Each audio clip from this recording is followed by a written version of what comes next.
Hello, j'espère que vous allez bien. On se retrouve aujourd'hui dans une nouvelle vidéo pour vous faire une vidéo FAQ. Mais juste avant, je vais me préparer un petit thé, comme ça on va se poser et je vais pouvoir répondre à vos petites questions tranquillement. Donc c'est parti.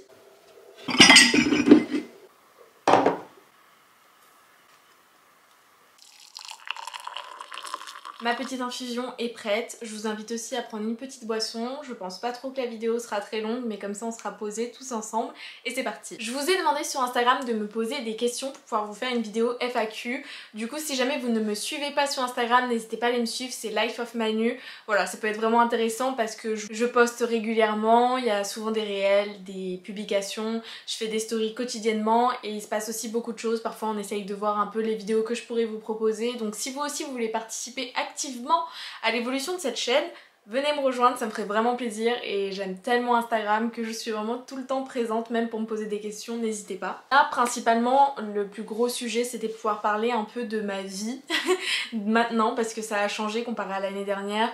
J'ai mon appartement, je vis toute seule, j'ai de nouvelles études, enfin voilà, plein de choses nouvelles qui se passent et du coup, on est souvent beaucoup et j'ai vu que vous étiez nombreux et nombreuses aussi à me poser des questions pour comprendre comment je m'organisais, qu'est-ce que je faisais et tout ça. Donc, on va y répondre tout de suite. Alors, première question que j'ai reçue, c'est est-ce que tu vas bien? Tous ces changements ne t'ont-ils pas fait douter? Alors ça, c'est vraiment une question très intéressante parce que forcément, lorsqu'on se lance dans un nouveau projet, on a de nouvelles ambitions, qu'on change des choses, il y a le doute qui rentre toujours en jeu. Et j'ai eu un doute il y a pas très longtemps, je pense il y a 1 ou 2 semaines, parce que bah forcément c'est de nouvelles choses qui se passent et on se demande si on a fait les bons choix. Je me demandais est-ce que j'aurais pas mieux fait de rester en médecine et de continuer et de voir comment ça se passe, ou voilà, rester tout simplement vivre chez mon père, peut-être moins dépenser parce que forcément quand tu vis seule c'est des grosses dépenses, d'autant plus que moi mon père il m'aide à 100%. Là vu que j'ai trouvé un job étudiant les choses vont pouvoir changer un petit peu mais j'ai aussi d'autres projets à financer, donc voilà ça fait plus de responsabilités, plus d'argent qui sort, une remise en question également sur mon avenir et sur plein de choses, donc forcément oui j'ai douté mais je pense pas qu'il faut prendre le doute comme une mauvaise chose. Au contraire, pour moi le doute induit en quelque sorte que je vais vers la bonne direction parce que forcément lorsqu'on avance vers le bon chemin en quelque sorte, et ben on a des épreuves qui viennent, il y a des choses qui se passent, on a des remises en question, des retranchements et je pense que ce qui compte c'est pas ce qui s'est passé avant. Le passé, tout ça, on laisse de côté parce que ça appartient au passé et ce qui compte actuellement c'est le présent. Et on peut uniquement avoir une influence sur le présent, donc je vois pas pourquoi je me prendrais autant la tête sur quelque chose qui est passé alors que là je suis en train de démarrer et d'avancer vers un nouveau chemin et créer en fait du coup la vie qui me correspond. Donc si jamais je veux pas avoir de regrets par la suite ou de doutes, bah c'est à moi d'agir maintenant en fait. Voilà, je pense que c'est vraiment un état d'esprit à avoir et avancez et faites-vous confiance, écoutez votre cœur avant tout parce que bah, pour ma part cette décision c'est pas une décision que j'ai prise en mode comme ça, allez hop je viens là. Non vraiment de base je devais faire les rattrapages l'année dernière, je ne suis pas y allée parce que j'ai pris la décision d'arrêter en fait mes études de santé pour pouvoir me réorienter dans la biologie. Donc là actuellement je suis en licence portail chimie sciences de la vie et bah, tout simplement avancer et essayer de trouver quelque chose qui m'anime plus et qui me plaît vraiment plus. Un conseil que je donne souvent lorsqu'on hésite entre plusieurs choses et des choix qui sont importants dans la vie, et bah c'est de faire une sorte de liste de pour et contre. Vous notez tous les pour de prendre cette décision, tous les contre, et après vous évaluez la situation. Si jamais il y a plus de pour ou plus de contre que vous trouvez, voilà, ça peut déjà vous guider un peu, essayez de voir quelles sont les solutions que vous pourrez apporter pour pouvoir contrer justement tous ces contres. Et voilà, franchement, ça aide beaucoup. Prochaine question, arrives-tu à gérer tous les aspects de ta vie, études, travail, copains, cuisine, ou fais-tu des choix selon les priorités et les deadlines? C'est une question, franchement vous me posez de super questions parce que c'est vrai que ça peut être compliqué et c'est quelque chose qu'on apprend un peu sous le tas. Là ça va bientôt faire 3 mois que je suis ici toute seule, donc je peux déjà vous donner un petit peu mon retour sur tout ça. Je vous cache pas que c'est des choses que je maîtrise pas encore parfaitement mais je suis en train de trouver une bonne routine et une bonne organisation. Déjà pour les études ça reste ma priorité. Il faut toujours avoir une priorité et faire une sorte de liste de priorités. Je sais que si je suis venue ici, si j'ai déménagé, c'est pour faire de nouvelles études, réussir mes études. Donc forcément la priorité ce sera toujours mes études. Donc voilà, réviser un maximum, donc je m'organise. Ça je vous ferai une vidéo plus précise et beaucoup plus complète sur mon organisation scolaire et tout ça. Mais du coup voilà, j'ai vraiment ma priorité c'est mes études. Ensuite le travail, donc mon job étudiant qui me prend 2 jours dans la semaine. Donc voilà, ça c'est important parce que bah, ça va être une source de revenus. Après là mon travail je l'ai commencé, ça va faire 2 semaines. Donc voilà, je verrai un petit peu le résultat, enfin le fruit de tout ce travail à la fin du mois et j'ai hâte. Voilà, forcément le travail. Ensuite, pour ce qui est copains, j'inclurai aussi la famille. Donc pour rester quand même en contact avec les membres de ma famille, j'instaure des appels téléphoniques. Enfin vraiment, on a de la chance d'avoir cet outil parce que c'est vraiment pratique. Donc ce que je fais moi souvent c'est que j'appelle mon papa le matin et le soir. Après c'est aussi que j'ai une relation très fusionnelle avec mon père. Et voilà, j'aime bien le tenir au courant de mes journées, lui dire voilà je suis réveillée, je vais travailler et tout ça. Puis c'est aussi compliqué pour les parents de voir leur enfant quitter le nid, grandir. Voilà, surtout que bah moi du coup je suis partie de chez mon père à 21 ans. Et pour recommencer un petit peu ma vie à zéro. Donc forcément bah, l'appeler, bah, moi ça m'apaise, ça m'aide mentalement. Quand j'ai des problèmes bah, je peux lui en parler. Quand ça va pas au haut, il est là pour m'aider. Donc franchement ça aide énormément. Je reste aussi au contact avec ma petite soeur, j'appelle aussi ma mère. Mon fiancé je lui parle tous les jours, on s'appelle aussi quelques fois. Et là vu que pendant un moment il avait des jours de libre, bah, il venait me voir ici. Ou parfois moi je venais, je crois que je suis revenue voir mon père 2 fois.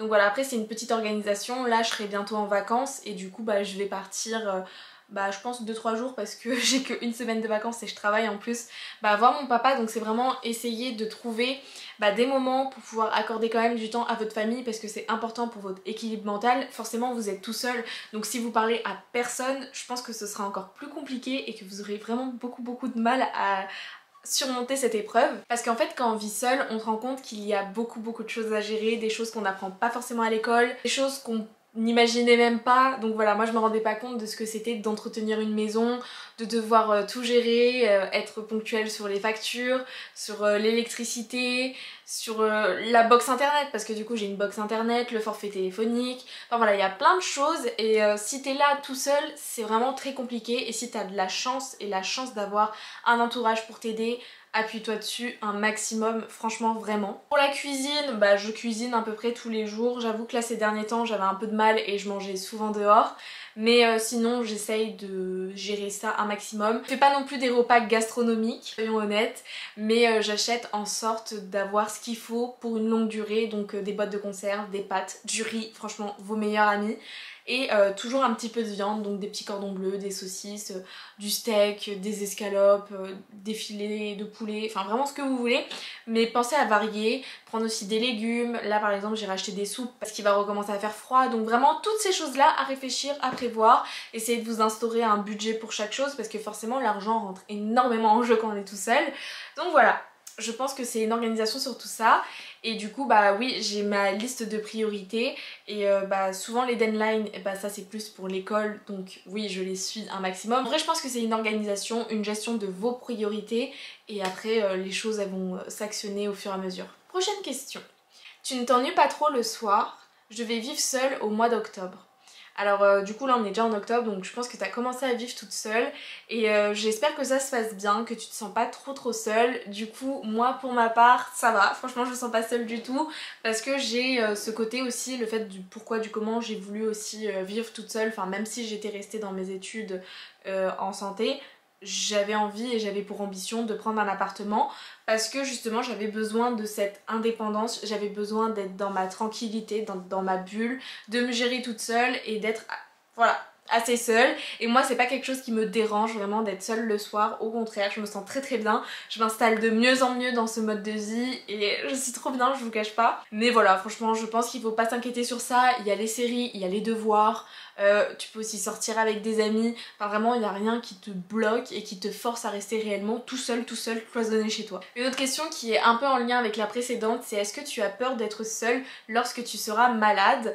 Donc en soi non, parce que même si ma famille n'est pas là physiquement, je me sens pas seule. Donc si jamais je suis malade, déjà j'irai voir un médecin, j'essaierai de faire ce qu'il faut, j'en parlerai à ma famille, je sais que voilà, si jamais je suis malade et que mon père peut venir, il viendra. On n'habite pas non plus, je suis pas non plus partie dans un autre pays ou à l'autre bout de la France, donc je reste quand même relativement proche d'eux. En train, moi je mets 1 heure, et pour venir en voiture c'est environ 1 heure et demie. Donc franchement, il y a pire. Et voilà, franchement, être seule malade, c'est pas ce qui m'inquiète le plus. Après bien sûr si je vais pas bien, bah, j'appellerai les personnes qui pourront m'aider à ce moment là, mais je pense pas que ce soit une préoccupation que j'ai. On me demande aussi si c'est pas trop dur de vivre seule. Bah pour ma part non, après je pense que ça dépend de chaque personne, c'est un peu ça souvent. Je pense que c'est dur de vivre tout seul si t'es pas assez discipliné, si tu n'arrives pas à t'organiser et si tu as du mal à gérer ton budget. Et moi sur ces trois choses là, j'en ai deux et il y en a une que j'ai pas. Je suis disciplinée, je sais me réveiller à l'heure, je sais me coucher à l'heure, je sais me faire à manger, je sais faire le grand ménage dans mon appartement chaque semaine, passer l'aspirateur tous les 2 jours, mes lessives sont faites, enfin franchement j'ai aucun problème avec ça, mon lit est fait. J'arrive à me discipliner pour travailler, je suis organisée, j'arrive à gérer mes cours, les études, ma famille, mais mon problème actuellement c'est l'argent. Donc voilà, je vois qu'on n'en parle pas souvent et souvent sur les réseaux sociaux, on voit les gens qui vivent dans un appartement ou qui vivent seuls et qui n'ont aucun problème financier. Donc voilà, franchement c'est une chance et c'est une magnifique chose et je le souhaite à tout le monde. Mais ça peut être compliqué parfois. Pour ma part, je n'ai pas de problème d'argent spécifique, parce que mon père paye toutes mes grosses charges, donc loyer, l'électricité, l'eau, ma box internet, mon téléphone, et il me donne aussi de l'argent pour les courses, même si ces choses-là vont changer grâce aux aides, donc renseignez-vous également sur les aides. Voilà, j'ai pu faire ma demande de PL, et je crois que c'est tout ce que j'ai le droit, mais c'est déjà bien. Et puis en plus de ça, j'aurai ma paye maintenant de mon job étudiant. Donc forcément, ça fait que là, j'aurai des aides que j'ai pas encore eues, que je devais avoir depuis bien longtemps, donc c'est très compliqué. Je vous conseille vraiment de vous y prendre en avance et d'essayer de régler tout ça une fois que vous arrivez chez vous. Parce que après, forcément, c'est plus compliqué. Donc payer mes charges, j'ai aucun problème avec ça. Payer mes courses aussi, vraiment le souci c'est comment je gère mon argent, parce que si jamais j'ai envie d'aller manger des sushis, je vais aller en manger, si j'ai envie de m'acheter des vêtements je vais aller m'en acheter, sauf que parfois je réfléchis pas assez bien, vraiment je dilapide tout mon argent et ça c'est une très très mauvaise chose, mais je vais essayer aussi de me former sur ça et je sais que c'est un de mes plus gros points faibles dans ma vie toute seule, c'est ma gestion financière, parce que du coup tout est viré sur mon compte et tout est prélevé sur mon compte, alors qu'avant j'avais pas autant de charge, on va dire, à mon nom. Donc voilà, c'est des choses à gérer, je compte travailler dessus et également vous faire une vidéo sur la gestion des finances parce que vous me l'avez beaucoup demandé. Et je commence à élaborer de bonnes petites méthodes et normalement je devrais être bien régularisée à la fin du mois, et en tout cas je le crois. Donc vraiment ces trois aspects ne sont pas à négliger, l'organisation, la discipline et la gestion de budget. Une question du coup qui revient sur le point des finances, on m'a demandé si c'était facile financièrement. Je pense que pour personne c'est facile financièrement et tout dépend également des aides que vous pouvez avoir, de l'argent que vous percevez soit de vos parents, soit d'une aide voilà, qui viendrait de je ne sais où, et également du fait si toi tu travailles ou non. Donc voilà, je pense que c'est surtout ça, et en tout cas pour ma part c'est pas facile financièrement parce que j'ai du mal à gérer mon argent. C'est un défaut, c'est une très très très mauvaise chose que je vais changer et que je travaille à changer au plus vite, que j'ai remarqué dès le mois d'août, dès août que je suis venue ici, je me suis rendu compte que voilà. Mais dans tous les cas, pour tout ce qui est aspect financier également, je vous en reparlerai, je vais faire vraiment l'objet d'une vidéo complète, donc ça, préparez-vous, il y aura la vidéo sur l'organisation et sur les finances. Mais actuellement non, c'est pas facile, c'est pas facile.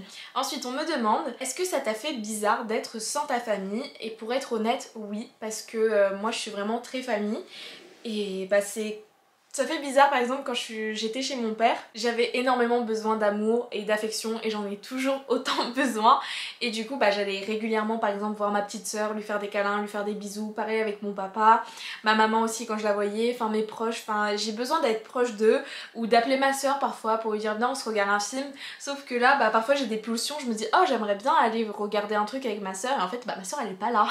Donc voilà, au début ça rend un peu triste, ça fait un peu bizarre, mais on finit vraiment par s'y faire et après c'est une habitude à prendre. Dernière question, comment se changer les idées quand on vit seul? Alors, quand on vit seul, pour se changer les idées, je pense que la meilleure des choses c'est de faire ce que vous aimez. Si jamais vous êtes quelqu'un de plutôt créatif, que vous aimez dessiner, peindre, accordez-vous des petits créneaux ou des petits temps pour vraiment vous changer les idées, faire ce que vous aimez. Si ce que t'aimes, toi c'est regarder des séries et des films, accorde-toi un moment dans la semaine où tu regardes des films et des séries. Si jamais t'aimes faire du sport, inscris-toi à la salle ou inscris-toi dans un sport, fais du sport. Si c'est la musique, fais de la musique. Si c'est plein de choses en même temps, vraiment fais-les. Moi par exemple je sais que j'ai YouTube et les réseaux sociaux et ça c'est quelque chose qui me fait énormément de bien. J'ai également les cours, en vrai étudier ça fait du bien, et la lecture et plein d'autres choses. Donc voilà. Mon thé est fini, on va pouvoir clôturer cette vidéo. J'espère avoir bien répondu à toutes vos questions. J'ai vraiment essayé d'être le plus transparente et honnête possible et de répondre à toutes les questions que vous m'avez posées. Je vous remercie beaucoup d'avoir visionné la vidéo jusqu'à la fin, ça fait vraiment plaisir. On se dit à très bientôt dans une nouvelle vidéo. N'oubliez pas, sur ma chaîne, c'est rendez-vous tous les samedis à 10 h du matin. Et du coup, on se dit à la semaine prochaine. Bye bye!